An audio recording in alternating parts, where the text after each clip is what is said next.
Warren Buffett, the famous investor, believed that successful people stand out because they say no to most things. Unlike regular folks who say yes to everything, this video is for those who feel overwhelmed with work and struggle to finish tasks. Big companies like Apple and Google follows the advice from Greg McKeown's book Essentialism to get more done. Essentialism teaches us to focus on what truly matters and ignore distractions. Just like Buffett ignores most investment opportunities, we should prioritize our time and energy. For example, separate work from home life to stay focused. This way, we can achieve more without feeling overwhelmed.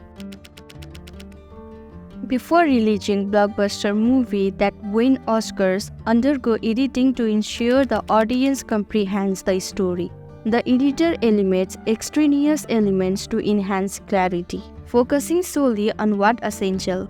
In today's busy world, people think being super busy means they are super successful. They believe working really hard is the key to achieving goals, so they pack their schedules with everything they can. But working hard without a clear plan can waste time. Thinking of it like this, imagine someone walks 2 kilometers in all 4 directions from a starting point. They have walked a total of 8 kilometers, but they are still only 2 kilometers away from where they started. Now picture someone else who walks 8 kilometers starting in one direction. They end up 8 kilometers away from the starting point in that direction. Both people put in the same effort, but one ended up much further from where they started. This shows that what you don't do is just as important as what you do. Being busy doesn't always mean you are being productive.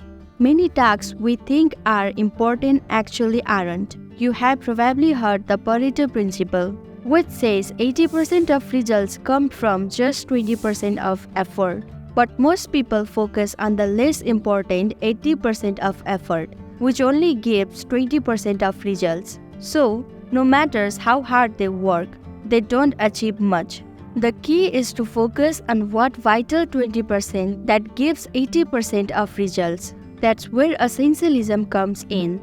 It helps you identify those crucial efforts so you can use your time and energy wisely to achieve the best outcomes. Think of your time and energy like a business. You are constantly making choices about where to invest them. Every time you say yes to something, you are saying no to everything else. For instance, if your friends invite you to hang out or watch a movie and you agree, you are also saying no to working on important tasks. If you don't decide how to use your time and energy, someone else will decide it for you, like your boss. But that's not what we want, right? So, one important thing I have learned from this essentialism is the power of making intentional choice about where to focus our time and energy. Paul Rand is a famous logo designer, created logos for big companies like IBM, Injure, Westinghouse, and ABC. But when Steve Jobs asked him to design a logo for his company, next Paul insisted on making just one logo according to his vision and Jobs' needs. He refused to create multiple options which Jobs initially wanted. Despite this, Jobs appreciated Rand's professionalism and ended up loving the logo Rand designed. Jobs later admitted that working with Rand was a grateful experience and that Rand was the most professional person he had ever worked with.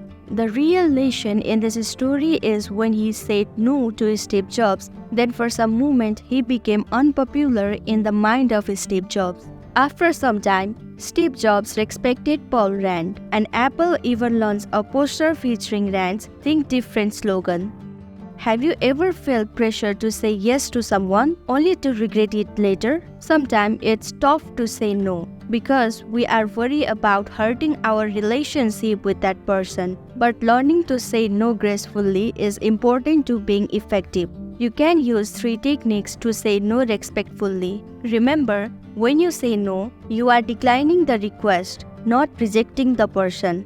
So the technique is awkward pause. Exactly. Taking a brief pause of 5 seconds before answering gives you time to think and consider your response carefully. This way, you can avoid making commitments that you might regret later on. It helps you prevent agreeing to things out of pressure or without fully thinking them through. The second is artificial delay. If you are not completely sure about saying yes to someone's request, you can use this technique. Just tell them, I still have a lot of important tasks to finish, so I can't promise anything right now. Let me check my schedules and get back to you. This gives you time to think about the request and decide if it's something you can or want to do. It's a polite way to handle the situation without feeling pressure and agree immediately. And last is suggest someone else. Here's a simple trick.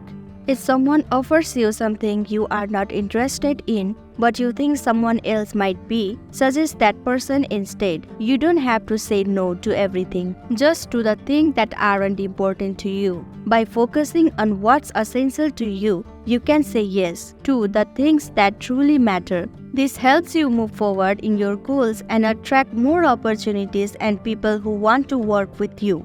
But be careful, if you don't know what's essential and what's not, success can lead to failure. That's called the paradox of success. Why is setting boundaries so important? I will tell you about the concept sunk cost fallacy. If you know you have suffered a loss but still don't accept it, and do your second loss too, then that is called sunk cost fallacy. Imagine you are at a restaurant and you order a dish that turned out to be disappointing. You have already paid for it, so you feel like you should finish it to get your money worth. Even though you are not enjoying it, you keep eating because you don't want to waste your money. But by forcing yourself to finish the meal, you are not sacrificing your enjoyment, but also potentially making yourself feel sick. This is like falling into the sunk cost fallacy. You are prioritizing the initial investment, the money you spend on the meal, over your own well-being and happiness. It's important to recognize when something isn't worth continuing, even if you are already invested time or money into it, and to set boundaries to protect yourself from further losses. Essentialists believe in keeping work at work and home at home. They avoid distractions and negative influence to focus on what truly matters. The word decision comes from Latin meaning to cut. When you make a decision, you are cutting out other options to choose what's most important. This approach is followed by successful people like Warren Buffett and Steve Jobs, who prioritize what's essential in their lives. From Greg McKeown's book Essentialism, here's a quick 3 things. Number 1. Not everything in life is equally important, so learn to edit and remove unimportant things from your work to make time for what truly matters. This helps you focus on the good things rather than separating yourself too thin. Number 2. Sometimes it's okay to say no to people or opportunity. This allows you to prioritize those who matter most to you and say yes to things that align with your goals and values. Number 3. Set boundaries and uphold ethical standards in your work life. This helps keep you away from toxic people, distraction, and non-essential tasks, allowing you to focus on what's truly important. By following these 3 principles, you can easily identify the effort that will yield the most significant results in your life and work. I hope you enjoyed this video and loved those tips from Essentialism by Greg McKeown. Don't forget to check out our recent video on building good habits. It's a must watch. Keep prioritizing what's matter and saying no when needed.